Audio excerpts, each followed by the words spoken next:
हरे कृष्णा। तो आप सबका स्वागत है आज एकादशी के इस पावन अवसर पर। और जैसा कि इस्कॉन में परंपरा है, हम लोग एकादशी पर प्रभुपाद लीलामृत से पाठ करते हैं। तो प्रभुपाद लीलामृत से ही पाठ क्यों करते हैं बताइए? क्यों चुना गया प्रभुपाद लीलामृत को पाठ करने के लिए एकादशी के दिन? खास करके एकादशी तो बहुत शुभ अवसर है और भगवान की प्रिय तिथि है।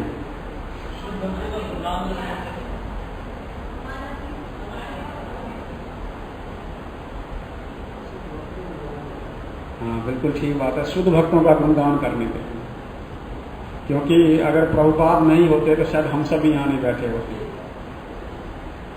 ये एक कृतज्ञता ज्ञापन है प्रभुपाद के प्रति, जो कि हर इस्कॉन सेंटर में जो है इसको किया जाता है कि एक ग्रेटिट्यूड दिखाने के लिए प्रभुपाद को। तो उसी संदर्भ में और ये भी समझने के लिए कि प्रभुपाद ने किस तरह से इस आंदोलन को स्थापित किया, कितनी मुश्किलें आई उसमें। तो ये अभी जो प्रसंग चल रहा है ये अमेरिका का है, इसी महीने का है, जुलाई का 1975 ईस्वी का, अर्थात आज से 40 साल पहले की घटना को इसमें बताया गया है। ये तब की घटना है जब प्रभुपाद ने अपने शिष्यों को बोला था कि 17 बुकों को 2 महीने में प्रकाशित करना है। ऑलमोस्ट असंभव काम है। किसी एक बुक को छापने के लिए कम से कम 3 से 4 महीने का समय चाहिए होता है, एक बुक को छापने के लिए। और 17 बुक को छापना था कितने समय में? 2 महीने। जब राधा वल्लभ प्रभु और उपेंद्र ने ये बात सुनी तो उन्हें लगा उनको विश्वास नहीं है कि प्रभुपाद ने कुछ गलत बोला होगा।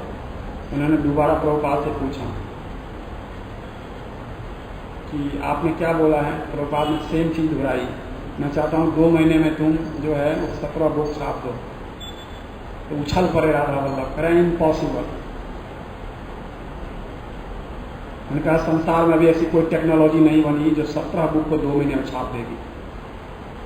उस समय का जो बेस्ट पब्लिशर थे जो न्यूयॉर्क में और टोक्यो में, उससे भी बात करके उन्होंने देखी थी तो उन्होंने कहा इम्पॉसिबल है प्रभुपाद, 17 बुक कोई 2 महीने में छाप देगा। तो प्रभुपाद ने कहा लेकिन मैं चाहता हूं कि तुम लोग छाप दो 2 महीने में 17 बुक।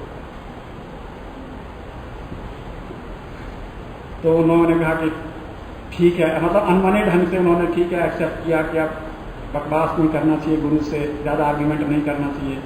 तो उन्होंने कहा ठीक है, ट्राई करते हैं। फिर भी राधा वल्लभ ने कहा प्रभुपाद कम से कम हम 4-5 बुक तो निकाल पाएंगे 2 महीने में, अगर आप जैसे करें उस हिसाब से। कह रहे 4-5 बुक नहीं, प्रभुपाद करें 17 बुक्स इन 2 months, इन 60 days। वो एक जो ये पुस्तक छापने के इंचार्ज थे राधा वल्लभ प्रभु और उपेंद्र, ये दोनों तीर मिला गए। कैसे बातें कर रहे हैं, 17 बुक 2 महीने में? कहा ठीक है प्रभुपाद आप जैसे करें हम करने का। कहा मैं जैसे कि तुम करो खाली।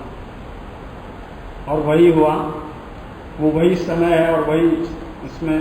तो ये लॉस एंजलिस की घटना है और प्रभुपाद ने जैसे आदेश दिया था उस पर भक्तों ने काम करना शुरू किया।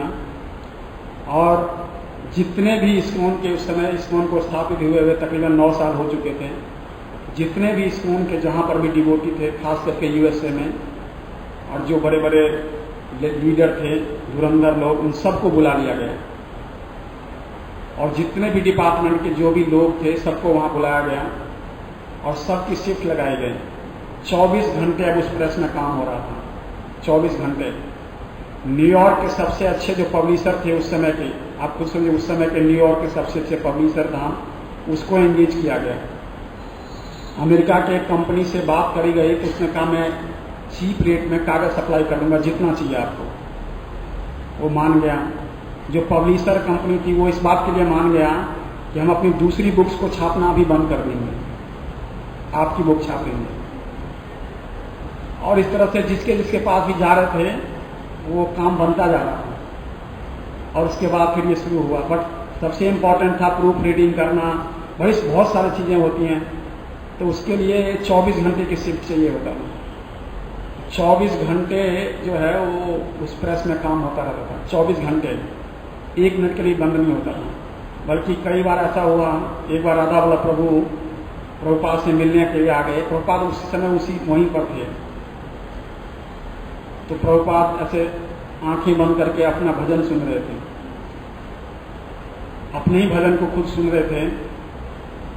तो कुछ और डिवोटी भी वहां साथ में बैठे थे। तो राधा वल्लभ प्रभु को बड़ा अच्छा लगा, वो भी बैठ गए। तो प्रभुपाद थोड़ी देर के बाद आंखें खोलते हैं तो सामने राधा वल्लभ प्रभु दिखाई देते हैं, जो कि वो इंचार्ज थे उस समय के। फिर प्रभुपाद ऐसे आंखें बंद कर लिया प्रभुपाद ने, फिर बोलते हैं ऐसा लगता है कि मैंने तुम्हें रोक रखा है यहाँ पर। अब सब किसी को समझ में नहीं आया प्रभुपाद ने किसके लिए बोला, और फिर आंखें बंद कर ली। जो दूसरे डिवोटी थे वहां पर, उन्होंने कहा भाई आपके लिए बोला होगा प्रभुपाद ने। राधा वल्लभ को भी स्ट्राइक किया कि हाँ मुझे लिए ही बोला होगा, उठ के चले गए। मतलब वो 1 मिनट के लिए कोई आता था मंगल आरती में, थोड़ी देर के लिए आते थे, मंगल आरती किया और उसके बाद अपना जपा शुरू कर देते थे। जप करने के बाद उनके बाद जितना भी समय बचता था वो पूरा का पूरा समय जो है उसके लिए लगाते थे। ये उसी संदर्भ, उसी समय, उसी जगह की घटना है। और प्रभुपाद जो है वो न्यूयॉर्क में से लॉस एंजलिस और अमेरिका के बहुत सारे शहरों में वहाँ आसपास ही जा आ रहे थे। कभी दूसरे जगह पर, कहीं यहाँ पर, फिर वापस आ जाते थे लॉस एंजलिस के लिए। तो इस तरह से भक्तों का उत्साह वर्धन करने के लिए प्रभुपाद भी वहाँ अक्सर रहते थे या आया जाया करते थे, ताकि वो जो चीज़ें हैं वो पूरी हो सके। तो वही प्रसंग है जो, और इसका शीर्षक है अमेरिका में प्रचार। तो मैं वहीं से पढ़ूंगा। श्री प्रभुपाद ने अपनी संयुक्त राज्य की यात्रा को जारी रखने का निर्णय लिया। उन्हें लगूना बीच से सैन डिएगो और वहां से डलास पहुंचना था। उन्हें डलास से न्यूयॉर्क, ऑरलियंस और निकटस्थ मिसिसिपी में इस्कॉन के फॉर्म देखना था।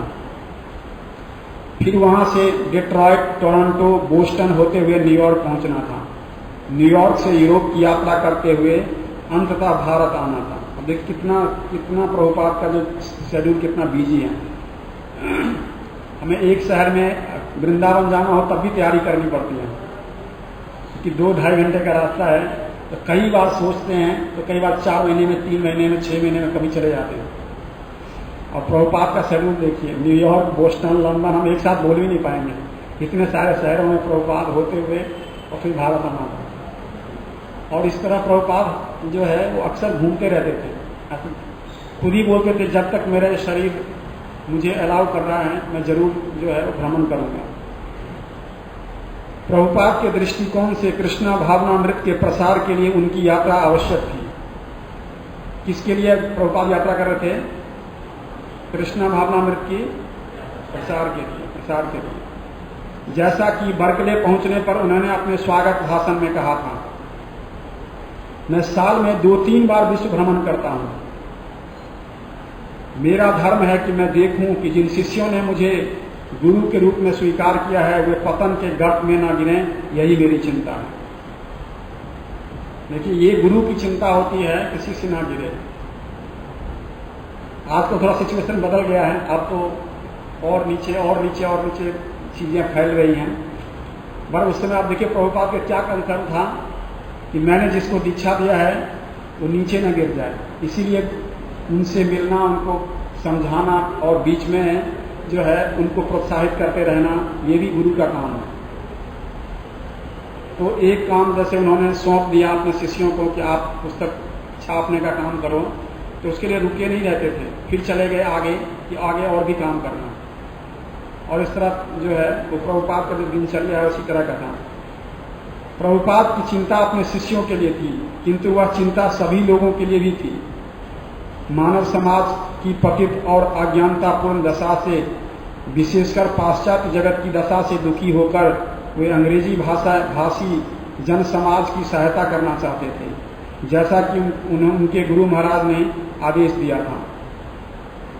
2 वर्ष पूर्व कलकत्ता में उनकी मनोस्थिति यही थी। जब वे बीमारी से उठे थे और लंदन की रथ यात्रा में सम्मिलित होने के लिए वायुयान से वहां पहुंचे थे। उनकी प्रबल इच्छा पश्चिम में प्रचार करने की थी, जहां लोग मायावादी दर्शन के गहरे प्रभाव में थे, ईश्वर के अस्तित्व को नकार रहे थे और इंद्रियों के भोग का गुणगान कर रहे थे। उन्होंने कहा कि लोग आसानी से अज्ञान का मार्ग नहीं छोड़ेंगे, किंतु यदि वे एक व्यक्ति को भी शुद्ध भक्त बना लेंगे तो उनका कार्य सफल हो जाएगा। अब देखिए, प्रभुपाद भी ये जानते थे, मैं जिनको प्रचार कर रहा हूं वो सारे भक्त नहीं बनेंगे। कई बार हम लोग गलतफहमी में हो जाते हैं कि मैं जिसको प्रचार कर रहा हूं उसको भक्त जरूर बनना चाहिए, और कई बार हम उससे अटैच भी हो जाते हैं। मैंने इसको कितनी बार समझाया, कितनी बार बताया, ये संभव नहीं है, क्योंकि माया का जो आकर्षण है बहुत ज्यादा है। और ये वो समय है जब प्रभुपाद के काफी डिसाइपल जो है वो धीरे धीरे आंदोलन को छोड़ रहे थे, प्रभुपाद के सामने ही छोड़ना शुरू कर दिया था। हालांकि उस समय उनकी संख्या बहुत कम थी, क्योंकि प्रभुपाद के जाने की बाद ये संख्या एकदम से बढ़ी। श्री राधा राधिकारमन भगवान की, श्री जगन्नाथ बलदेव सुभद्रा महारानी की, श्री कृष्ण बलराम जी की। तो ये वो समय था जब वो धीरे धीरे लोग जो है वो इस्कॉन सोसाइटी को छोड़ रहे थे, क्योंकि उन्हें लगता था कि वो बंध गए हैं। कई लोगों को लगता था कि गुलाम बन गए हैं, यहाँ से बाहर कुछ कर नहीं सकते। और इस तरह से ही होता है, माया जो है वो गुलामी दिखाकर हमें स्वतंत्रता दिखाकर गुलाम बनाती है, और भक्ति गुलामी दिखा करके स्वतंत्र बनाती है। भक्ति में हमें लगता है कि हम गुलाम बन जाएंगे, ऐसा लगता है कि ये लोग कुछ करने नहीं देते, ये भी मत करो, वो भी मत करो, ऐसा भी मत करो, ऐसा भी मत करो। हमें लगता है कि गुलाम बना रहे हैं, बट एक्चुअल में आपको ज्यादा स्वतंत्र कर रहा है व्यक्ति। हम हमेशा के लिए स्वतंत्र हो जाएंगे, और माया तो स्वतंत्रता दिखा करके हमें गुलामी के ऐसे दलदल में फेंकती है कि हम कभी निकल नहीं पाएंगे, चाहकर भी नहीं निकल पाएंगे, न कोई निकाल पाएगा। ये तो बहुत भगवान के और शुद्ध भक्तों की बहुत बड़ी कृपा हो जाए किसी के ऊपर तो व्यक्ति बाहर निकल सकता है। तो संभव नहीं है माया के चंगुल से निकलना। और चाहे वो स्थान बदलने से कुछ नहीं होता कि आपने स्थान बदल लिया तो आप माया के चंगुल से मुक्त हो गए। कई बार हमें लगता है कि स्थान बदल लिया, कपड़े बदल लिए, हेयर स्टाइल बदल लिया, चोटी रखनी शुरू कर दी, तो अब माया हमारे पर अटैक नहीं करेगी। माया का प्रभाव अब भी उतना ही है जितना पाप पहले था, कुछ भी कम नहीं हुआ, क्योंकि माया भी इतनी कमजोर नहीं है, वो भी भगवान की शक्ति है, तो वो बिल्कुल कमजोर नहीं है। तो हम कई बार इस गलतफहमी में भक्त जो है वो ढीले पड़ जाते हैं। अब क्या समस्या है? समस्या यही है कि वो भक्तों के समाज में भी अटैक करती है, भगवान के साथ भी मंदिर में भी खड़ी रहती है, क्योंकि भगवान की शक्ति है, भगवान के साथ ही खड़ी होगी। ये अलग बात है कि भगवान के पीछे खड़ी होती है, और होती तो है ही। तो ऐसा नहीं है कि केवल अपने जीवनचर्या बदलने से, लाइफस्टाइल बदलने से हम भक्त बन जाएंगे।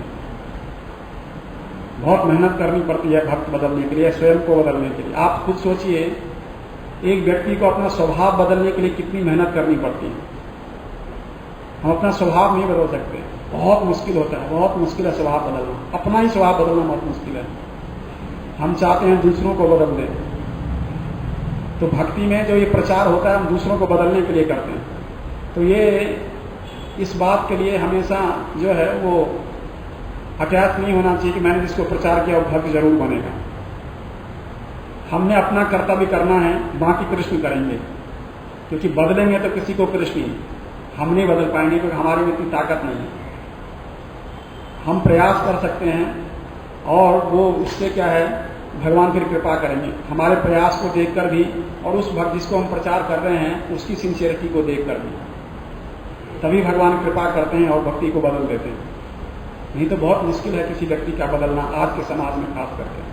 ये उस समय की बात है, देखिए आज से 40-50 साल पहले, जब इस वातावरण बहुत अच्छा था, कम से कम अब के समय से। टेलीविजन का ऐसा प्रभाव नहीं था, इस तरह के मॉल्स नहीं थे, इस तरह की सड़कें नहीं थी, इस तरह की सब कुछ नहीं था। तो उस समय इतना मुश्किल था प्रचार करना, जबकि ऐसा बताया जा रहा है। तो अब तो बहुत ज़्यादा ही हो गया, और आने वाले समय में तो और भी खराब स्थिति होने वाली है। तो एक प्रीचर के लिए ये है कि उसको बहुत अधिक अटैच नहीं होना चाहिए अपने जो है कार्य क्षेत्र से। ठीक है, उसका काम है करना, और उसके बाद जो है वो नहीं बनता है तभी कोई समस्या नहीं, क्योंकि आपने उसके अंदर एटलीस्ट कृष्णा भक्ति का बीज बो दिया है, या उसको चाहे छोटे रूप में ही सही उसको आपने जागृत कर दिया। तो कभी न कभी जो है वो मौका जब मिलेगा प्रस्फुटित हो जाएगा। यही जो है वो प्रभुपाद कहते हैं कि अगर एक व्यक्ति को भी मैं शुद्ध भक्त बनाने में सफल रह गया, एक व्यक्ति को, तो मैं समझूंगा कि मेरा जो है ये कार्य सफल हो गया। आप खुद सोचिए, प्रभुपाद के लेवल पे बात कर रहे हैं। प्रभुपाद शुद्ध भक्त क्या सोच रहे हैं कि मैं अगर एक व्यक्ति को भक्त बना पाया तो। प्रभुपाद की योजना अपनी महत्वपूर्ण भारतीय परियोजना पर कुछ महीने गहन कार्य करने की थी, और उसके बाद वे पश्चिम को लौटकर अपनी यात्राओं और प्रचार में लग जाएंगे। जरूरत दोनों की थी, भारत में परियोजनाओं को विकसित करने की और पश्चिम में यात्रा करने की। जब बर्कले में योगी भजन और उनके साथियों ने आश्चर्य प्रकट किया था कि प्रभुपाद विश्व यात्रा करके अपने शिष्यों को बनाए रखने में कैसे सफल हो रहे थे, तो उन्होंने स्वीकार किया था कि यह बहुत कठिन कार्य था, और वे अपने जीवीसी सचिवों को आंदोलन का नेतृत्व करने की शिक्षा देने की कोशिश कर रहे थे। किंतु अभी तक ऐसा लगता था कि जब तक उनमें यात्रा करने की शक्ति है तब तक वे यात्रा करना जारी रखेंगे। ये प्रभुपाद खुद ही, हालांकि उन्होंने पूरा जो है सिस्टम डिजाइन कर दिया था, जीवीसी बना दिया था, प्रचार कार्य के क्षेत्र भी बांट दिए थे, फिर भी प्रभुपाद जो रुकते नहीं थे, हर जगह जो है वो खुद ही जाना चाहते थे, क्योंकि उनको लगता था भारत में कई परियोजनाएं चल रही थी उस समय। खास करके बॉम्बे का मंदिर और वृंदावन का मंदिर और मायापुर मंदिर, तीनों मंदिर बन रहा था कि उसी समय की बात, तीनों मंदिर एक साथ बन रहे थे, और भी कुछ बन रहे होंगे पता नहीं, बट ये तीनों तो बन ही रहे थे। तो प्रभुपाद चाहते थे कि यहाँ जो है मेरा समय यहाँ भी लगना चाहिए, ताकि वो चाहते थे कि वो उन्हीं के अनुरूप बने, जैसा वो चाहते थे उन्हीं के अनुरूप बनाना चाहते थे। खास करके इवन बॉम्बे मंदिर को उद्घाटन करने के लिए प्रभुपाद बहुत लालायित थे कि मैं बॉम्बे मंदिर का डीटी इंस्टॉलेशन करूं और अपने हाथों से और उद्घाटन करके फिर शरीर छोड़ूं।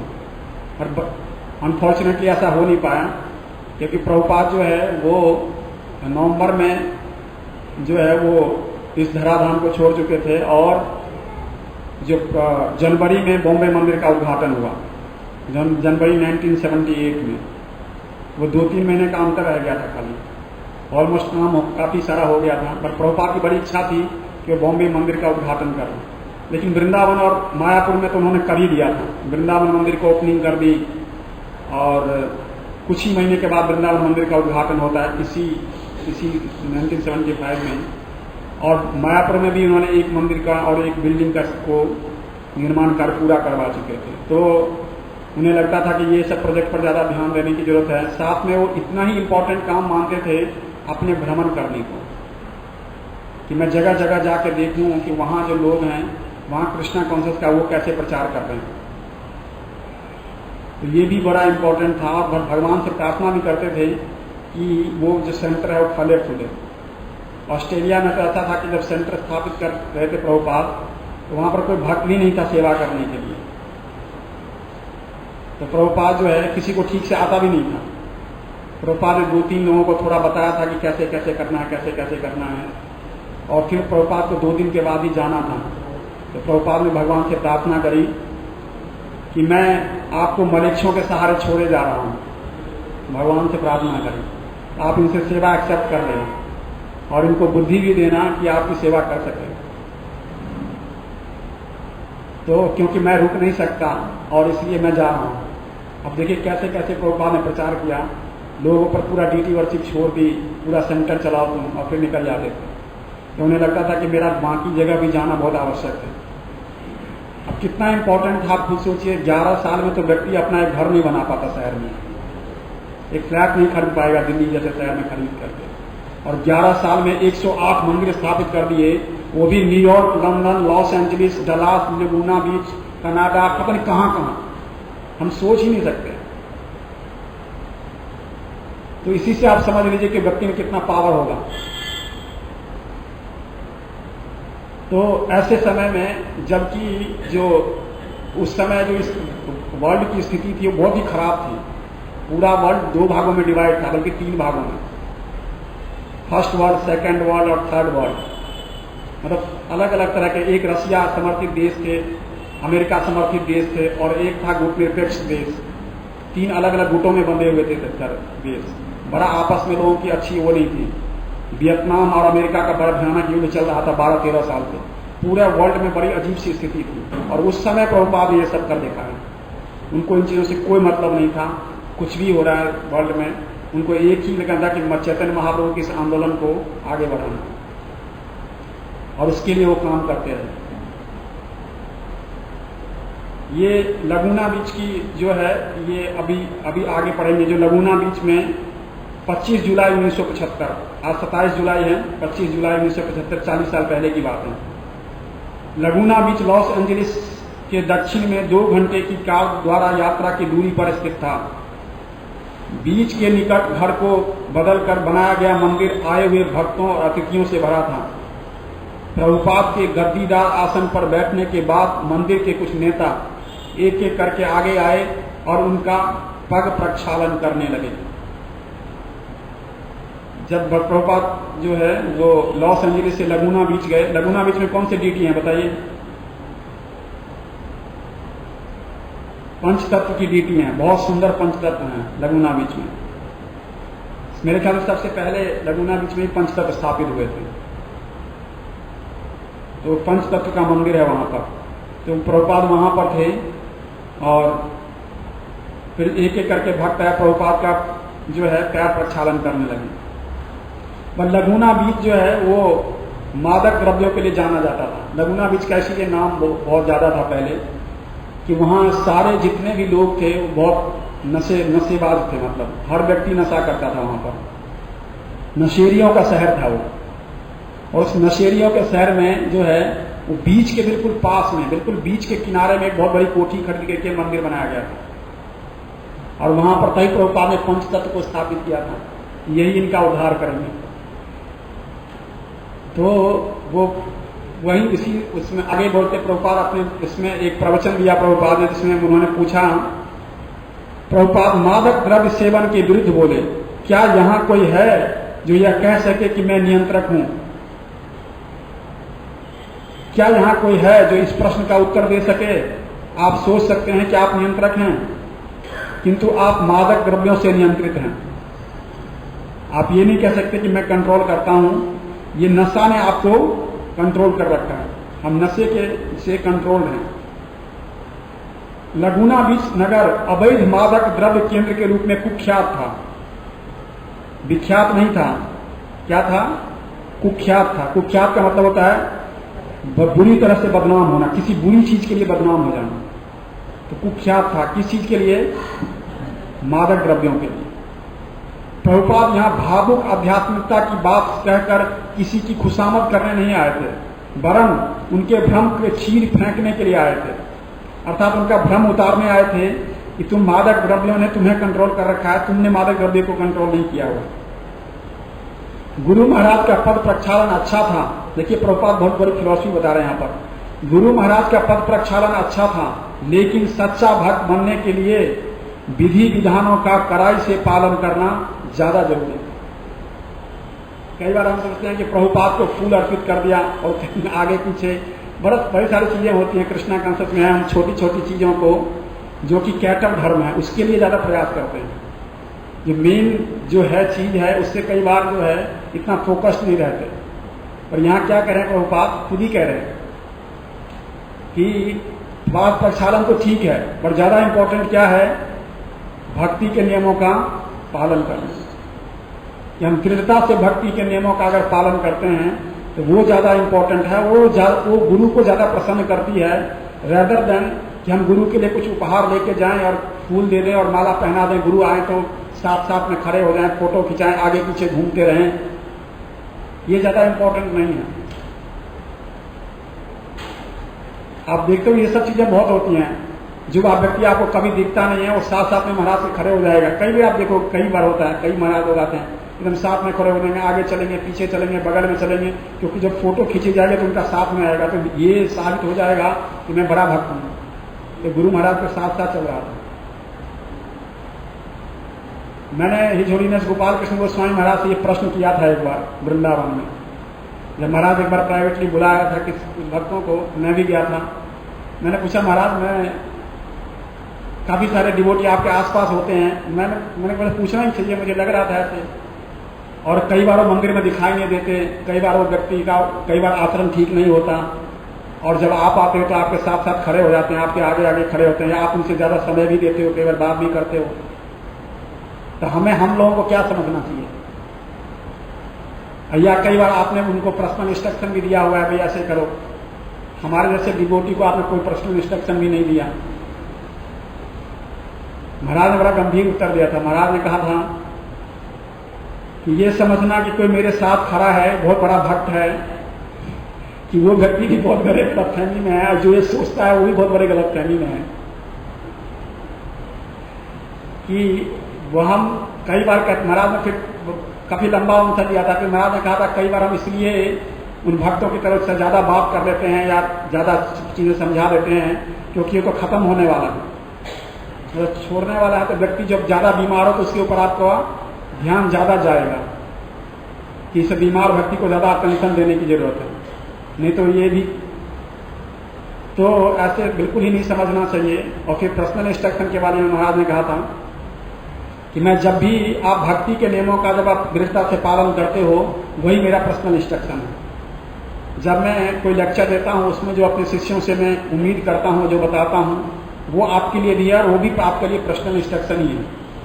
तो हमें ये कभी नहीं सोचना चाहिए कि मुझे पर्सनल इंस्ट्रक्शन नहीं मिला और दूसरों को मिला। फिर उन्होंने ये भी कहा कि हमें जो है ऐसा भी नहीं है कि मैं कोई मेरे से ज्यादा बात करता है, मेरे पास ज्यादा मिलने आता है, मेरे साथ ज्यादा खड़ा होता है, तो मैं उसे कोई अलग मंत्र देता हूँ। महाराज ने कहा उसके लिए भी वही सब कुछ है जो आपके लिए है। इसलिए ये कभी नहीं सोचना चाहिए किसी भी डिसाइपल को, किसी भी भक्त को, कि इस तरह से जो है, क्योंकि ये एक स्वभाव है भक्ति का। वो अपना वो स्वभाव को लेकर के कृष्णा कॉन्शियस में आया है, तो उस स्वभाव को इतनी आसानी से नहीं छोड़ पाता है। तो आप समझ लो, कई लोगों को आप देखोगे कि वो पीछे खड़े रहते हैं, बहुत अच्छी सेवा करते हैं, प्रचार करते हैं। कई लोग बहुत सारे डिवोटी हैं, अपना आराम से खड़े रहेंगे, महाराज भी आएंगे तो उनको अपनी सेवा है उसमें लगे रहते हैं। कई लोग सेवा छोड़ के आगे आगे खड़े होते हैं। तो क्योंकि एक व्यक्ति इंफीरियर फील करता है, उसको लगता है कि गुरु महाराज आए हैं, मैं अपनी सेवा छोड़ के जाऊं, गुरु महाराज बुला लेंगे, पूछ लेंगे। आप समझ रहे हो, वो अपने गुरु के सामने में इंफीरियर फील करता है। One feels hesitant because he feels inferior, but the other is busy making mistakes and becoming superior. और दूसरा व्यक्ति जो है वो गलती करता रहता है और सुपीरियर बनने का प्रयास भी करता है, क्योंकि साथ में खड़े होता है। क्योंकि हम जो पहचान करते हैं व्यक्ति की बाही चीजों से ज्यादा करते हैं, कपड़ों से, उसके हाव भाव से, उसके आसपास रहने से, प्रेसिडेंट के साथ कितना घूमता है, महाराज के साथ कितना घूमता है, फोटो में बाहर उस पर उस बोर्ड के ऊपर जो है उसी का फोटो लगा हुआ दिखा महाराज के साथ, तो हमें लगता है बहुत अच्छा। तो हमें इस रूप में उसको नहीं जानना चाहिए। तभी वो व्यक्ति जो है, क्योंकि अपने जीवन में उसने यही सीखा है कि बड़े लोगों के साथ खड़े होना है, बड़ा बनना है, तो यही समझ में आता है कि महाराज आए तब उसके सामने खड़े हो जाओ, बाकी नहीं भी आएंगे तो चलेगा। तो ये उसकी मनोवृत्ति है, हमें उससे परेशान नहीं होना चाहिए किसी भी भक्त को। कई बार भक्त लोग परेशान होते हैं, वो भक्त कैसे करते हैं, वो कैसे नियम तोड़ता है, उससे हमें परेशान होने की आवश्यकता नहीं। आप अपने धर्म का पालन करो, हमें ये नहीं देखना है कि दूसरा व्यक्ति क्या कर रहा है, क्योंकि फिर हम इस सिंड्रोम का शिकार हो जाते हैं कि वो उसको ज्यादा महत्व मिल रहा है और हमें कम मिल रहा है, तो हमारे अभी फॉल डाउन निश्चित है। क्योंकि हमें ये भी नहीं देखना, हमें चुपचाप अपनी भक्ति करनी है। प्रभुपाद यहाँ बता रहे हैं कि ये प्यार प्रक्षालन ज्यादा जरूरी नहीं है, ज्यादा जरूरी क्या है, भक्ति के नियमों का दृढ़ता से पालन करना। और प्रत्येक व्यक्ति को ये चुनना होगा। प्रभुपाद ने कहा था उस समय उसमें अपने कि वो मादक पदार्थों द्वारा नियंत्रित होना चाहता है या कृष्ण के द्वारा, उसको खुद ही चुनना होगा। तो हमें भी ये चुनना पड़ेगा कि हम माया के उस जाल में आवेश होना चाहते हैं कि हम आगे दिखना है, या कृष्ण के द्वारा नियंत्रित रखना चाहते हैं कि नहीं शांति से सेवा करो, जब जरूरत होगा महाराज से बात भी कर लेंगे, बुला भी लेंगे और प्रश्न भी पूछ लेंगे। ये ज्यादा आवश्यक है। प्रभुपाद मंदिर के निकट एक पड़ोसी के घर में ठहरे थे। उनके मिलने वालों में सर्वप्रथम ऋषिदास था। ये प्रभुपाद का एक डिसाइपल था, जो सन्यासी डिसाइपल था और जिसने सन्यास आश्रम को छोड़ दिया। अब बिल्कुल एक सिंपल व्यक्ति बन के दोबारा प्रभुपाद से एक दिन अचानक मिलने आ गया था वहां पर, जो अपनी दीक्षा का परित्याग कर चुका था और कृष्णा भावनामृत से दूर हट गया था। सिर पर लंबे घुंघराले बाल और दाढ़ी रखे ऋषिदास संयोग से उधर आ गया था, ताकि अपने भूतपूर्व आध्यात्मिक गुरु से, आप समझो दीक्षा का त्याग कर दिया, तो भूतपूर्व आध्यात्मिक गुरु से थोड़ी देर के लिए मिल ले। प्रभुपाद ने उत्साहपूर्वक ऋषिदास का स्वागत किया। अब देखिए ये प्रभुपाद का व्यवहार देख लीजिएगा। अगर हमारे साथ ऐसा हो, हमारी कोई बात नहीं मानता, आपकी क्लास में कोई आ रहा हो, कोई आप जिसको प्रीच करते हो, आपकी बात नहीं मान रहा, तो आप हमें कहेंगे या हम भी घूम जाएंगे इधर। प्रभुपाद ये दीक्षा छोड़ दिया, इसने संन्यास आश्रम छोड़ दिया, प्रभुपाद की शरण छोड़ दी व्यक्ति ने, और फिर भी जब आया था प्रभुपाद ने कैसे स्वागत किया? बहुत उत्साहपूर्वक। ये सीखना चाहिए प्रभुपाद से। कोई डिफरेंस नहीं कि व्यक्ति चला भी गया, छोड़ भी गया, तब भी जब व्यक्ति दोबारा आता है प्रभुपाद से मिलने के लिए, तो प्रभुपाद बड़े उत्साह से उसका स्वागत करते हैं। दोनों में मुस्कान का विनिमय हुआ, किंतु ऋषि का व्यवहार निर्लज या लगभग अवज्ञापूर्ण था। उसको इस बात का अफसोस नहीं था, उसने दीक्षा छोड़ दी या संन्यास आश्रम छोड़ दिया, कुछ भी नहीं हो, और उसके पश्चाताप का कोई चिन्ह नहीं प्रकट होने दिया। अब समझो, उसने ऐसा कोई सिम्टम भी नहीं दिख रहा था कि ये व्यक्ति को इस बात का पश्चाताप है कि इसने प्रभुपाद को छोड़ दिया या संन्यास आश्रम छोड़ दिया। शास्त्रों में इस ऐसे व्यक्ति को क्या बताया जाता है मालूम है आपको? शास्त्रों में ऐसे व्यक्ति को क्या बताया जाता है? बनतासी। बनतासी का मतलब वो है ऐसा व्यक्ति जो उल्टी करता है अपने, उसी उल्टी को दोबारा खा लेता है। हैं? हाँ, अपनी उल्टी को खा लेता है, तो ऐसे इसको बोलते बनतासी। तो ये कोई संन्यास धर्म छोड़ के दोबारा से फिर उस आश्रम में चला गया, ऐसे वो लोगों को शास्त्रों में बड़ा कठोर शब्द प्रयोग किया गया है। तो ये करेक्ट, और इसमें ऐसा नहीं था कि कुछ उसको कोई शर्म आ रही थी, कुछ प्रभुपाद को इस लड़के की, जिसे उन्होंने कुछ वर्ष पहले संन्यास की दीक्षा दी थी, यह दशा देखकर प्रसन्नता नहीं हुई।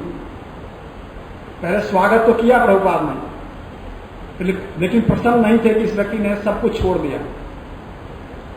पूर्व के वर्षों में जब प्रभुपाद का कोई प्रिय शिष्य उन्हें छोड़कर चला जाता था, उन्हें रोना आता था। किसको रोना आता था? प्रभुपाद को। एक व्यक्ति ने और कृष्ण की शरण छोड़ दी। उन दिनों किसी शिष्य का पतन बहुत विरल था, लगभग नहीं के बराबर था, किंतु उस सालों से प्रभुपाद को ऐसी बहुत सी दुर्घटनाएं देखनी पड़ी। अभी रिसेंट ईयर्स में जो प्रभुपाद ने जब दीक्षा दिया था 60s के लास्ट में, 60, 68, 69, 70, तो उस समय ये नहीं था, बट ये पिछले 2-3 सालों से अर्थात 73-74 ईस्वी से जो है ये संख्या बढ़ने लगी थी। लोगों को छोड़ने का सिलसिला जो है वो शुरू हो गया था। उनके जीवीसी नेताओं और सन्यासियों के बीच भी ऐसी घटनाएं हो रही थी। 1967 ईस्वी में, 1967 ईस्वी में उनकी शिष्याओं में से एक पहली प्रभुपाद की शिष्या थी, मतलब शिष्य बहुत थे, जिसको पहली शिष्या बनाया, उसका पहले क्या नाम रखा था? कृष्ण देवी दासी। ये पहली प्रभुपाद की मतलब जो है शिष्या थी, और इस शिष्या ने क्या किया सुनिए। कृष्ण देवी दासी अपने पति सुबल को छोड़कर एक अन्य लड़के के साथ भाग गई। हालांकि जिस देश में एक घटना हो रही थी वहां के लिए कोई बड़ी बात नहीं थी, कोई पूछता भी नहीं था इस बात को, बहुत कॉमन है ये। कि उसने उस लड़के को छोड़ दिया उसके साथ चली गई, या उसको भी छोड़ दिया उसके साथ चली गई। बहुत कॉमन है वहां पर। जैसे हम कपड़े बदलते हैं मान लीजिए 6 महीने साल भर में, तो वहां पर ऐसे होता है बॉयफ्रेंड और गर्लफ्रेंड बदलते हैं लोग 6 महीने साल भर में। तो वहां के लिए कोई मुश्किल नहीं था, पर प्रभुपाद को बड़ा धक्का लगा था इससे। उनकी पहली शिष्या थी ये कृष्ण देवी दासी। तो प्रभुपाद ने जो सुबल उनका शिष्य था उसको क्या बोला, प्रभुपाद ने सुबल को यह कहकर ढाढ़स दिया था कि कृष्ण का भक्त बनना बहुत ही विरल है, अर्थात बहुत दुर्लभ है कि कोई कृष्ण का भक्त बन जाए। प्रभुपाद ने कहा था, आगे कहा, आश्चर्य की यह बात नहीं है कि कृष्ण देवी दासी छोड़कर चली गई है, वरना यह है कि हम कृष्णा भावातीत में कैसे अधिक बने रह सकते हैं। आप समझिए क्या मतलब बताया प्रभुपाद ने, क्या बताया।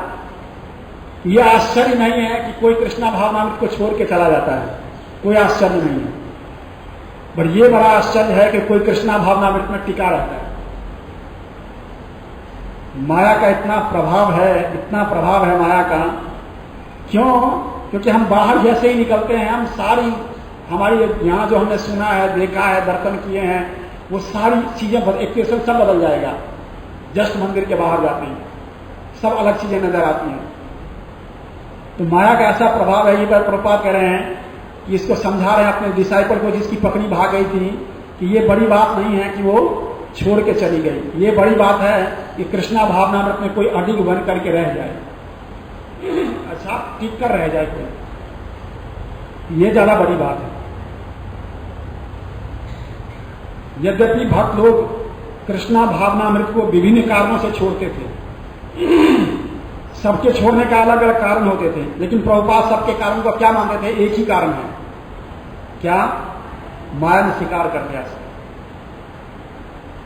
मान लो कोई फाइनेंशियल कारण से छोड़ना चाह रहा है, किसी का कुछ और कारण है, किसी का और कुछ कारण है, पर प्रभुपाद को क्या लगता था, एकमात्र कारण क्या है, माया जो है अपना स्वीकार कर रही है। किंतु श्री प्रभुपाद को यही दिखाई देता कि वे माया के द्वारा ठगे गए हैं। परिणाम लगभग हमेशा वही होता, चाहे किसी ने नए धर्म के बहाने से छोड़ा हो, नए आर्थिक लाभ के लिए छोड़ा हो, या अन्य किसी कारण से छोड़ा हो। आमतौर से वह आत्म साक्षात्कार के कड़े मार्ग को छोड़कर इंद्रियों की तृप्ति का जीवन अपना लेता था या अपना लेती थी। ऋषि के बारे में निश्चित रूप में यही सच था। जब प्रभुपाद ने उससे पूछा कि वह अपने जीवन के साथ क्या कर रहा है, अब वही ऋषिदास जो आया था जिसने संन्यास दीक्षा लेकर के छोड़ दिया था, अब प्रभुपाद उससे पूछ रहे हैं कि तुम क्या कर रहे हो। उसने क्या आंसर दिया सुनिए। तो वह हंसा और जोर से बोला, मैं सैक्सोफोन बजा रहा हूं। पता नहीं क्या होता है सैक्सोफोन, कोई वाद्य यंत्र होता होगा कुछ।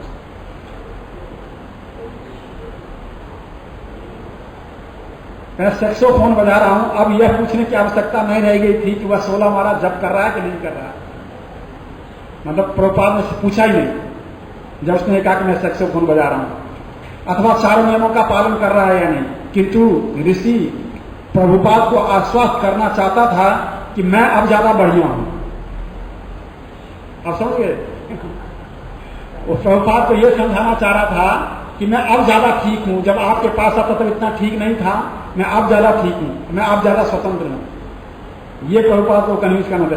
मैं समझता हूं प्रभुपाद कि मैं अब अधिक स्वतंत्र हूं, उसने बोला। प्रभुपाद ने चुनौती दी, क्या तुम समझते हो कि तुम्हें स्वतंत्रता है?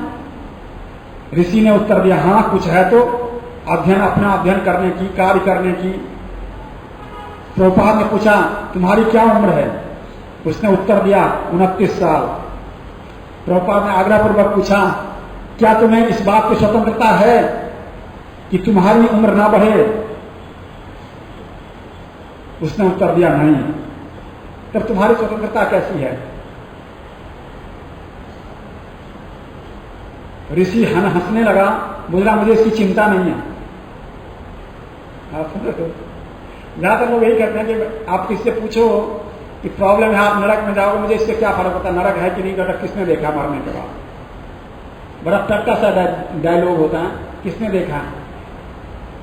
उसने भी यही दिया, मुझे इसकी चिंता नहीं है कि उम्र बढ़ रही है या घट रही है। प्रभुपाद ने तो हाँ ये ठीक है, परंतु मैं सोच कर रहा हूं कि मैं 78 वर्ष का हूं, मैं मरना नहीं चाहता, किंतु मुझे मरना ही होगा। तुम्हें भी वृद्ध तो होना ही होगा और मृत्यु तो आएगी। कोई वृद्ध नहीं होना चाहता, न कोई मरना चाहता है, परंतु ये दोनों ही अवस्थाएं व्यक्ति को के सामने प्रकट होती हैं। अब देख लीजिए प्रभुपाद ने क्या कहा कि तुम ये ठीक है, अभी तुम ये सब चीजें कर रहे हो, छोड़ दिया, पर तुम्हें इन दो चीजों से तो नहीं बच पाओगे कि थोड़े समय के बाद बुढ़ापा भी आएगा और फिर मृत्यु भी होगी। प्रभुपाद अपना ही एग्जाम्पल देते हैं कि मैं 78 साल का हूं, मैं भी मरना नहीं चाहता, परंतु मुझे भी मरना पड़ेगा। जब किसी बात को बहुत जोर देना होता है, बहुत जोर देना होता है, तब व्यक्ति अपना एग्जाम्पल देता है। मालूम है आपको, किसी को अगर बहुत जोर दे के कोई बात बतानी हो, बहुत स्ट्रेस करना हो उस बात पर, तब कोई अपना एग्जाम्पल देता है। भागवतम में ये पैटर्न बहुत ज्यादा है। नारद जी व्यासदेव को अपना एग्जाम्पल देते हैं, मैं कैसे भक्त बना। और जड़ भरत महाराज जो है रघुगण को उपदेश देते हुए अपना एग्जाम्पल देते हैं बाद में। ये तुमने नाम सुना होगा भरत का, वो भरत नहीं था, अपना एग्जाम्पल देते हैं जड़ भरत। तो ये एक पैटर्न है, एक शैली है भागवतम की, कि वही प्रभुपाद इसी तरह से इस चीज को समझा रहे हैं कि जो व्यक्ति जो है वो अपनी बातों को और बहुत गंभीरता से बताना चाहता है। प्रभुपाद अपना एग्जाम्पल दे रहे हैं कि मैं 78 साल का हूं, मैं भी मरना नहीं चाहता, परंतु मुझे भी मरना पड़ेगा। कृष्ण भावनामृत के दर्शन की कुछ बातों को स्मरण करके ऋषि ने प्रभुपाद के विरोध में तर्क देने का प्रयत्न किया। उसने कहा कि यद्यपि वृद्ध होना उसकी मजबूरी है, किंतु आत्मा के कायांतरण के कारण मृत्यु के पश्चात वह स्वतंत्र हो जाएगा, और जो भी हो अन्य प्रकार की स्वतंत्रताएं भी तो हैं। उन्होंने कहा, उसने क्या उत्तर दिया कि बूढ़ा होना तो मेरी मजबूरी है, मैं इसको रोक ही नहीं पाऊंगा, पर मैं मरने के बाद तो स्वतंत्र हो जाऊंगा ना। बिल्कुल ये अलग फिलॉसफी प्रभुपाद को समझाने का प्रयास कर रहे हैं। और इस तरह से जो वार्तालाप थोड़ी लंबी है तो हम यहीं पर विराम देंगे। ठीक है। श्री प्रभुपाद की, श्री प्रभुपाद लीलामृत की, निताय गौर प्रणाम। धन्यवाद। हरे कृष्ण।